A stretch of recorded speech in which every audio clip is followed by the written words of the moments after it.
Okay, today we are going to attend a new topic, Human Genome Project. किसकी बात करेंगे हम? मानव genome परियोजना. किस पे रहेगा अपना टॉपिक आज का? ह्यूमन जीनोम प्रोजेक्ट पर. इसकी डिटेल दे रखी है. इससे पहले हम कुछ इसको समझते हैं. ह्यूमन जीनोम प्रोजेक्ट के बारे में कुछ बातें समझते हैं. देखो, जैसे अपनी सेल है, इसके अंदर क्रोमोसोम प्रेजेंट है.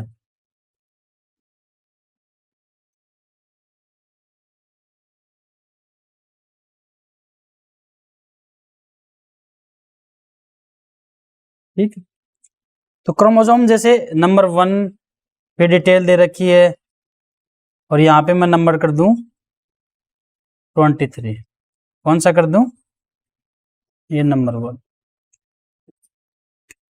तो अगर ह्यूमन जीनोम प्रोजेक्ट एक्चुअल में था क्या और ह्यूमन जीनोम प्रोजेक्ट के अंदर एक्चुअल में क्या बात समझाई गई थी, उस बात को हम जानने की कोशिश करेंगे. उस बात को जानने की कोशिश करेंगे कि ह्यूमन जीनोम प्रोजेक्ट के अंदर क्या बात थी. तो यहां अगर आप देखोगे तो अगर हमारा ये क्रोमोसोम है, क्रोमोसोम नंबर 1, आपको पता है गुणसूत्र नंबर 1 सबसे बड़ा होता है और गुणसूत्र नंबर 23 सबसे छोटा होता है. ये गुणसूत्र कुछ इस प्रकार से होते हैं, सबसे बड़ा, फिर छोटा, छोटा, छोटा, छोटा, ऐसे चलते रहते हैं. तो सबसे छोटा गुणसूत्र आपको कौन सा मिलेगा? 23वां गुणसूत्र. वैसे होता है वाई गुणसूत्र. सबसे छोटा गुणसूत्र कौन सा होता है? वाई गुणसूत्र. और नंबर 1 जो है वो सबसे बड़ा गुणसूत्र है. अब इसके ऊपर भी डीएनए की सीक्वेंसिंग प्रेजेंट है. डीएनए की सीक्वेंसिंग इसके ऊपर भी प्रेजेंट है, डीएनए की सीक्वेंसिंग इसके ऊपर भी प्रेजेंट है, डीएनए की सीक्वेंसिंग इसके ऊपर भी है, इसके ऊपर भी है. अब ह्यूमन जीनोम प्रोजेक्ट के अंदर जो बात करनी थी वो थी सीक्वेंसिंग को जानना. किसको जानना? सीक्वेंसिंग को जानना कि इन सीक्वेंसिंग कितनी सीक्वेंसिंग है और हम इनको कैसे स्टोर करें, हम इनका कैसे एनालिसिस करें और कैसे इससे हम एक प्रोजेक्ट के रूप में काम करें और प्रोजेक्ट बना के किस प्रकार से हम लोगों को इसके बारे में समझाएं. तो अगर देखा जाए तो ये जो गुणसूत्र, इसमें ये समजात गुणसूत्र आपस में, तो ये एज इट, ये जो नंबर 1 गुणसूत्र है इसमें एक जोड़ी है, तो ये वाला जो है इस वाले के समान है या फिर ये वाला है जो इस वाले के समान है. दोनों समान ही तो हैं. तो अगर हमें अध्ययन करना है तो क्या हम सिर्फ इनकी सीक्वेंसिंग कर लें, लास्ट वाले को एक बार छोड़ दें और इनकी सीक्वेंसिंग करें, तो किसकी सीक्वेंसिंग करें? इधर वाले की सीक्वेंसिंग करें या उधर वाले की सीक्वेंसिंग करें? किसकी सीक्वेंसिंग करें? भाई दोनों सेम ही है. एक की सीक्वेंसिंग कर लो, दूसरे का अपने आप पता लग जाएगा. इसलिए हमने सिर्फ एक की सीक्वेंसिंग की. इस एक को आप कहते हो हैप्लॉइड सेट्स ऑफ क्रोमोसोम. क्या कहते हो? Haploid sets of chromosome. Haploid set of chromosome यानी अगुणित समुच्चय, गुणसूत्रों का एक अगुणित समुच्चय. अगर आप दोनों को लेते तो आप यहां पे लिखते diploid, diploid sets of chromosome. समझ में आ गई बात? लेकिन आप किसको ले रहे हो? एक को ही ले रहे हो. तो ये हैप्लॉइड सेट ऑफ क्रोमोसोम ही अपने आप में एक जीनोम है. समझ में आ गई बात? जीनोम आप किसे कहोगे? इस हैप्लॉइड सेट ऑफ क्रोमोसोम को आप क्या कह रहे हो? जीनोम कह रहे हो. समझ में आई बात? इस हैप्लॉइड सेट्स ऑफ क्रोमोसोम को आप क्या कह रहे हो? जीनोम कह रहे हो. सीक्वेंसिंग का मतलब ये होता है, देखो जैसे मान लो ये डीएनए है, इसके ऊपर ये सीक्वेंसिंग है ATCGACAG, ये सीक्वेंसिंग है. अब इन सीक्वेंसिंग का मतलब इनको रीड करना, इनको पढ़ना और इनको एनालिसिस करना कि भाई सारे लगातार चल रहे हैं या फिर एक के बाद कोई छोड़ के आ रहा है या जी बार बार में आ रहा है. इस चीज को पढ़ना, इसको सीक्वेंसिंग करना कहेंगे हम. अनुक्रम क्या कहेंगे? इनका क्रम कैसे है. तो एक्चुअल में ह्यूमन जीनोम प्रोजेक्ट क्या था? 1 हैप्लॉइड सेट्स ऑफ क्रोमोसोम को ही आप अगर सीक्वेंसिंग करोगे तो इसी को आप क्या कह रहे हो? जीनोम कह रहे हो. और ये चीज आपको पता है मानव के अंदर की गई थी, इसलिए हम इसको क्या कहेंगे? ह्यूमन जीनोम और एक परियोजना थी। ये क्या थी? एक परियोजना। आप कोई बड़ा काम करते हो तो कोई प्रोजेक्ट बना के करोगे आप बड़ा काम, तो ये प्रोजेक्ट बना के ये काम किया गया, तो ये एक परियोजना थी। ठीक है, इतनी बात समझ में आई। इसके अलावा अगर हम इसमें और बातें देखें, इसके अलावा अगर हम इसमें और बातें देखें तो एक मिनट, इसके अलावा अगर हम इसमें और बातें देखें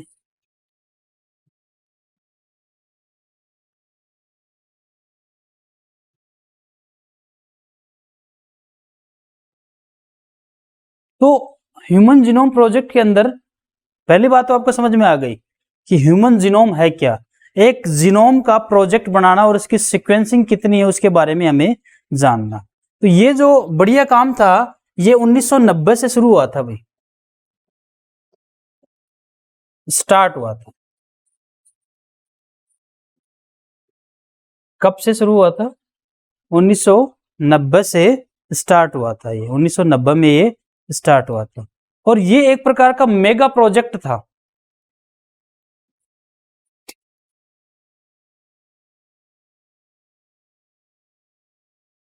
मेगा प्रोजेक्ट क्यों कहा गया इसको?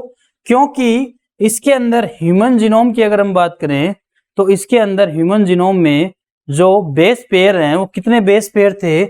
3 × 10⁻9 बेस पेयर। बेस पेयर मतलब क्षार युग्म। क्षार युग्म नहीं होते, ए से टी जुड़ा हुआ था, क्षार युग्म। ठीक है, और एक बेस पेयर का इनके पास खर्चा आ रहा था, एक बेस पेयर का इनके पास खर्चा आ रहा था अमेरिकी $3 का। ये डॉलर का सिंबल है। किसका सिंबल है? डॉलर का। $3 का खर्चा आ रहा था। क्लियर? और जब इन्होंने पूरा काम किया तो इनका खर्चा बैठा था $9 बिलियन। $9 बिलियन। ठीक है, इतना खर्चा बैठा था इनका। ठीक है, तो ये एक महा प्रोजेक्ट हो गया। $9 बिलियन बहुत हो गए। इसके अलावा इसमें हम और बात करें तो ये ऐसे बोल रहा है कि इसमें कितनी सीक्वेंसिंग हो सकती है, इसमें सीक्वेंसिंग कितनी है।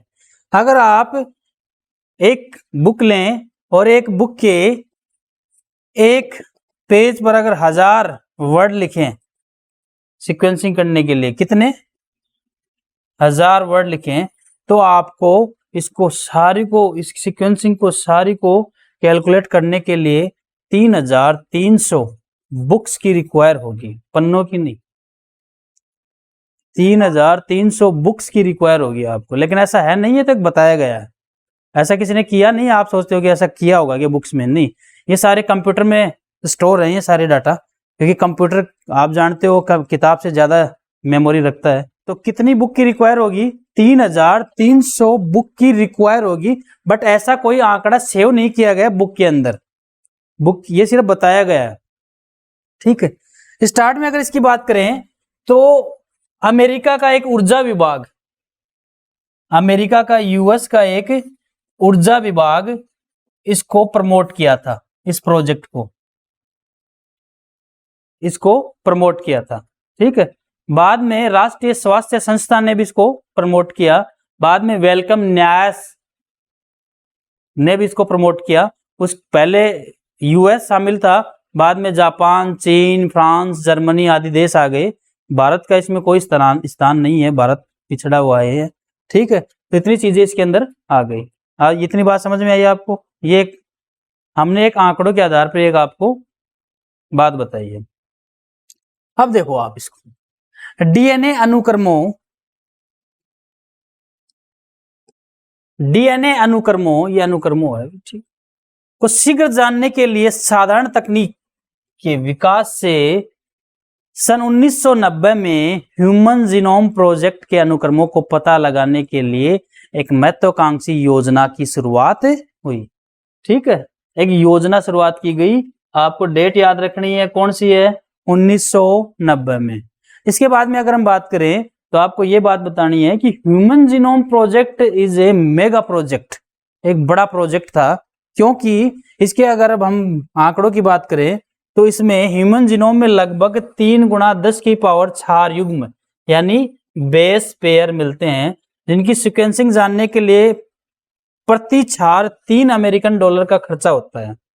तो पूरी योजना में जो खर्च होने वाली राशि थी वो कितनी थी? 9 बिलियन अमेरिकी डॉलर। कितनी थी?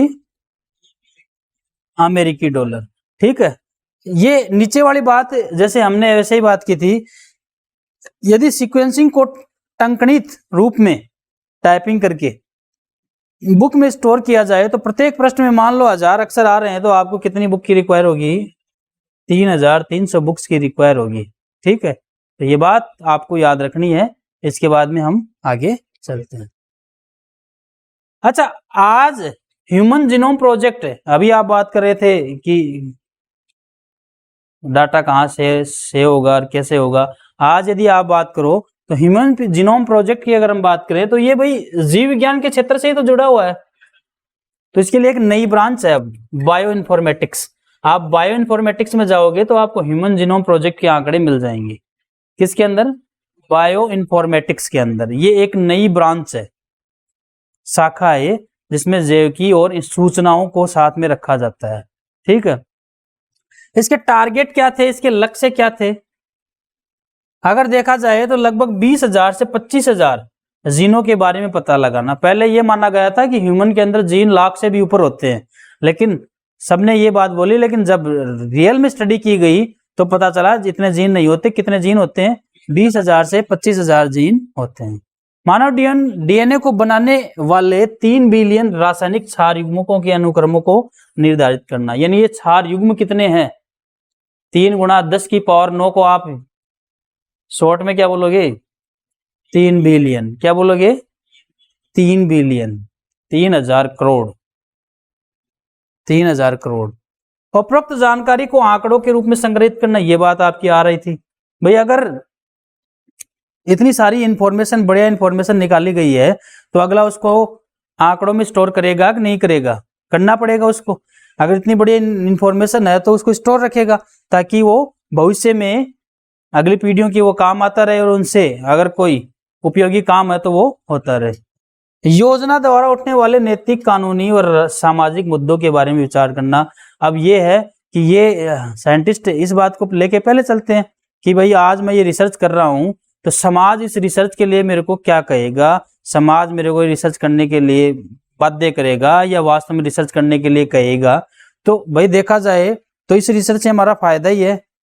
इस रिसर्च से हमारा फायदा ही है, क्योंकि अगर देखा जाए तो स्वास्थ्य सेवा में भी ये काम आता है।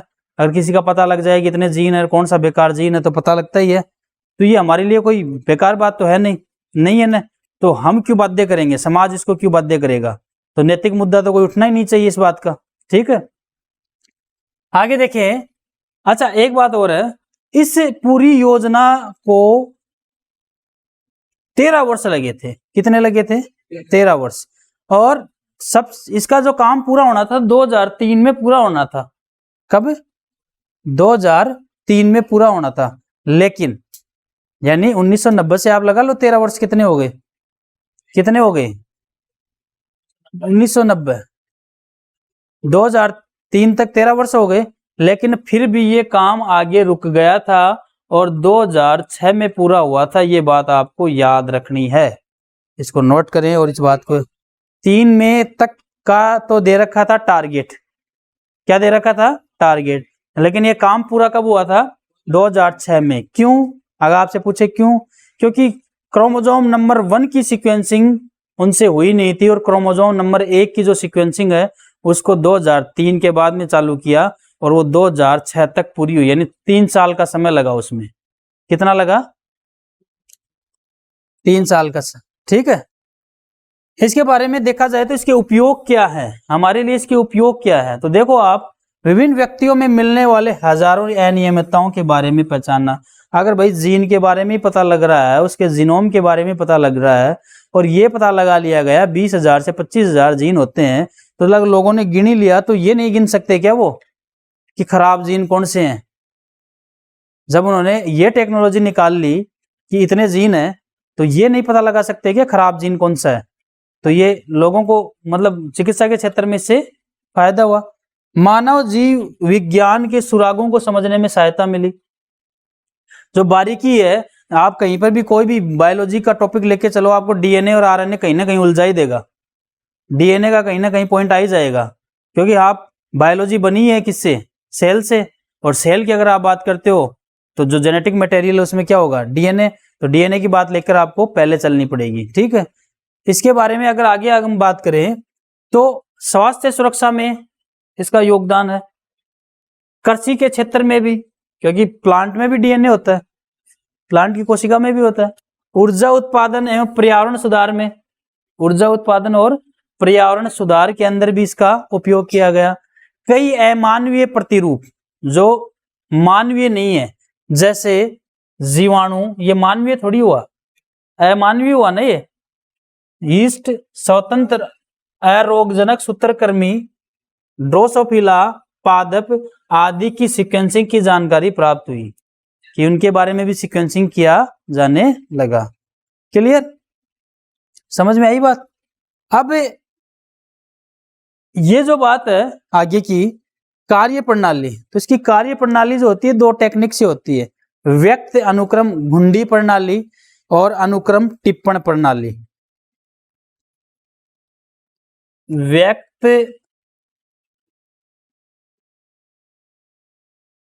अनुक्रम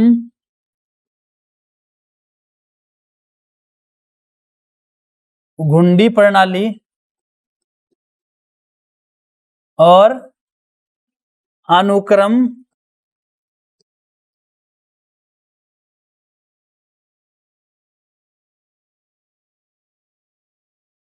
टिप्पण प्रणाली। देखो इस चीज को समझो आप, इसलिए मैंने ये ब्लैंक पेज निकाला है, इस चीज को समझो।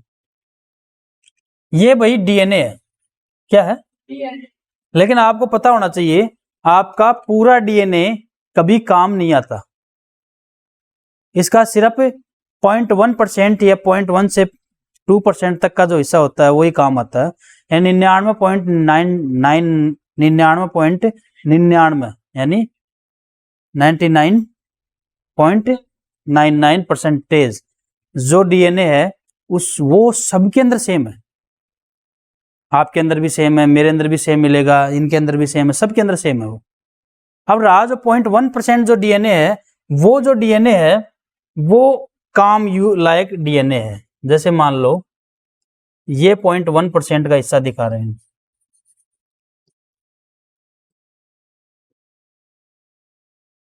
ठीक है। और बाकी का जो डीएनए है उसको बल्क डीएनए कहेंगे। क्या कहेंगे? Bulk DNA. और ये जो डीएनए है ये सैटेलाइट डीएनए एक तरीके से। क्या है? Satellite DNA. बाकी का बल्क डीएनए है क्योंकि वो सब में सेम है, ठीक है। और इसी का रेस्ट्रिक्शन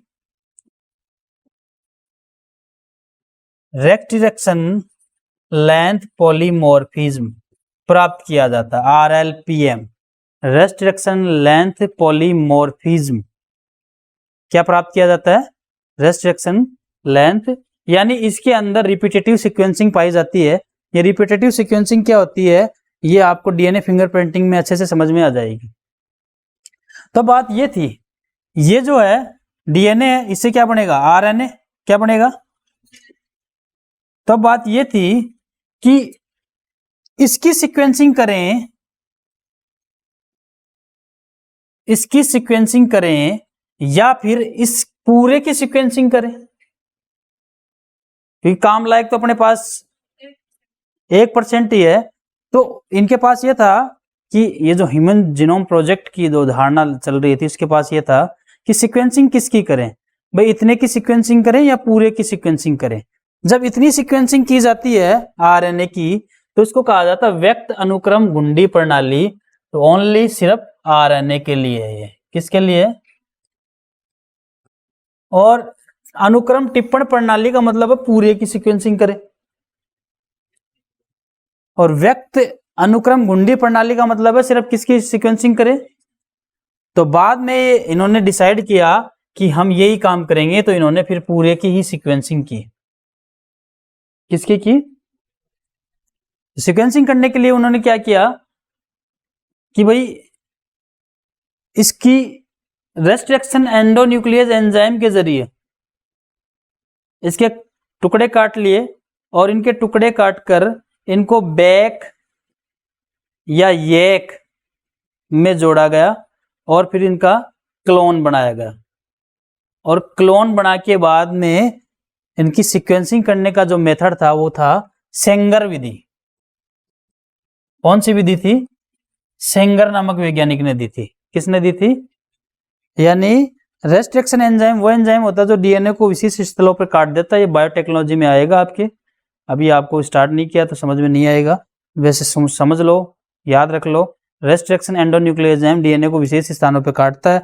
काटने के बाद बैक्टीरियल आर्टिफिशियल क्रोमोसोम या यीस्ट आर्टिफिशियल क्रोमोसोम, इसका नाम क्या है? बैक का बैक्टीरियल आर्टिफिशियल क्रोमोसोम और यीस्ट आर्टिफिशियल क्रोमोसोम, या तो इसके साथ या इसके साथ जोड़कर इसको किसी दूसरे जीव में भेजा गया और वहां जाके वो कॉपी करता है अपने डीएनए की। क्या करता है?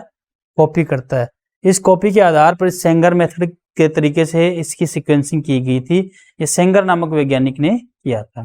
तो इतनी बात आपके इसके अंदर रहेगी। किसके अंदर रहेगी? किसके अंदर रहेगी? कार्य प्रणाली के अंदर। किसके अंदर रहेगी? कार्य प्रणाली के अंदर। ठीक है, तो अभी मैंने सिर्फ ये दो टॉपिक डाल रखे हैं, मैंने इसकी डिटेल आपको समझा दी है।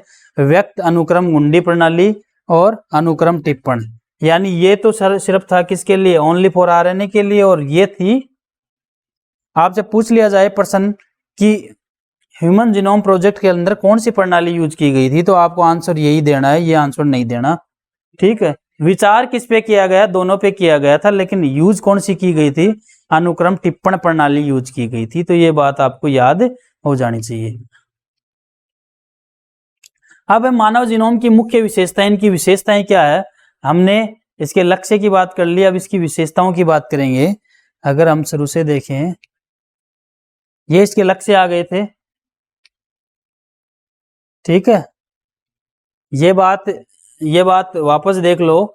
13 वर्ष में काम चालू 13 वर्ष के लिए हुआ था। शुरू में किसने किसने भागीदारी दी थी?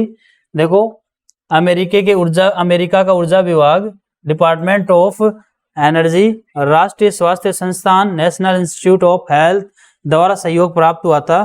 प्रारंभिक वर्षों में वेलकम न्यास यानी यूके के एजीपी में भागीदारी थी ह्यूमन जीनोम प्रोजेक्ट में। बाद में फ्रांस आया, जर्मनी, चीन और जापान ने यहाँ पर भागीदारी ली थी।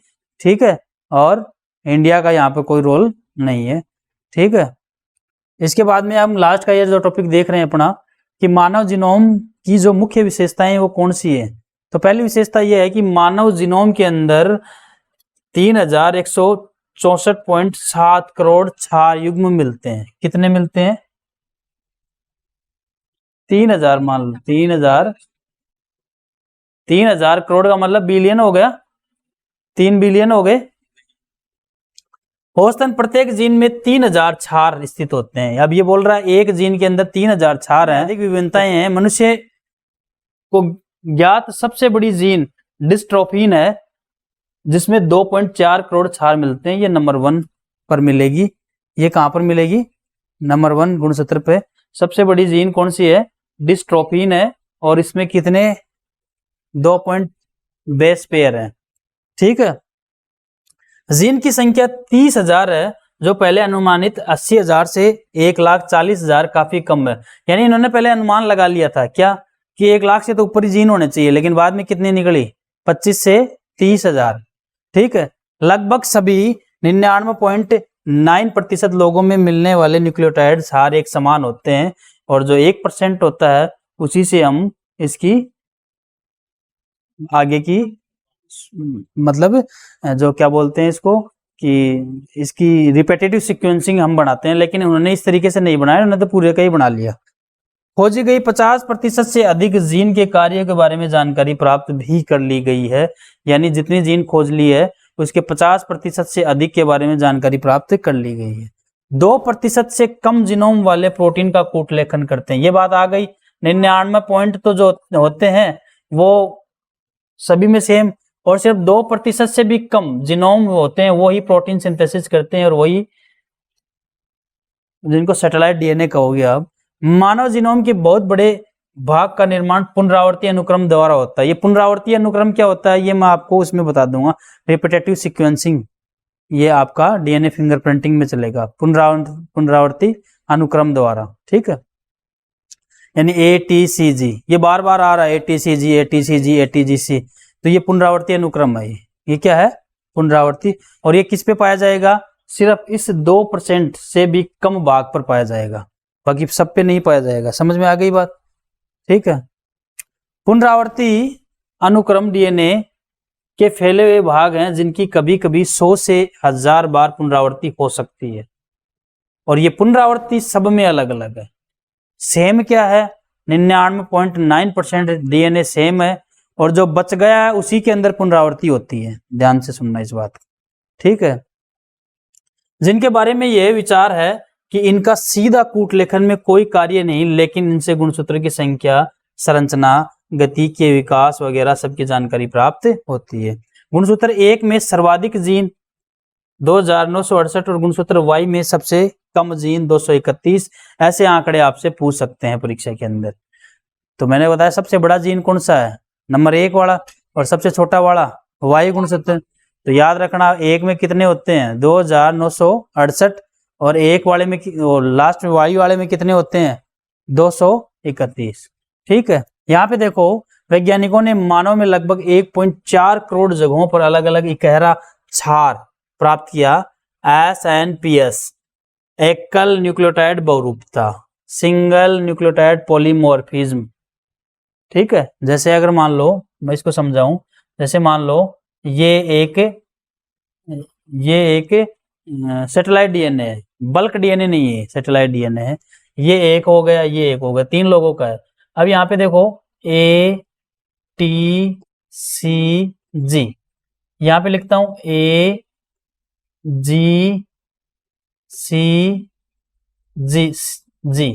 यहाँ पे लिखता हूं मैं ATACCG।